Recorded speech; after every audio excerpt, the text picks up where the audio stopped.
Habang nakaupo si Jesus sa isang lugar sa bundok ng mga Olibo, lumapit sa kanya ang mga tagasunod niya at nakipag-usap ng sarilinan.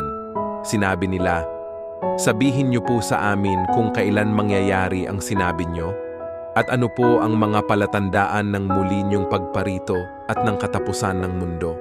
Sumagot si Jesus, "Mag-ingat kayo upang hindi kayo madaya ni Numan, sapagkat marami ang darating sa aking pangalan at sasabihing sila ang Kristo at marami ang kanilang ililigaw.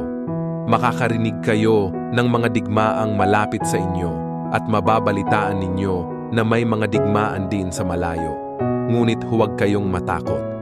Kinakailangang mangyari ang mga ito, ngunit hindi pa ito ang katapusan, sapagkat magdidigmaan ang mga bansa at mga kaharian.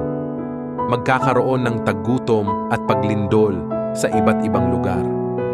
Ang lahat ng ito'y pasimula pa lang ng mga paghihirap na darating. Sa panahong iyon, kamumuhian kayo dahil sa pagsunod ninyo sa akin.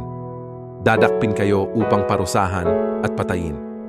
Marami ang tatalikod sa kanilang pananampalataya, kapupuotan, at ipapahuli nila ang kapwa nila mananampalataya. Lilitaw ang maraming huwad na propeta at marami ang maililigaw nila. Lalaganap ang kasamaan at dahil dito, manlalamig ang pag-ibig ng maraming mananampalataya. Ngunit ang mananatiling tapat hanggang sa wakas ay maliligtas. Ipangangaral sa buong mundo ang magandang balita tungkol sa paghahari ng Diyos upang malaman ito ng lahat ng tao at saka darating ang katapusan.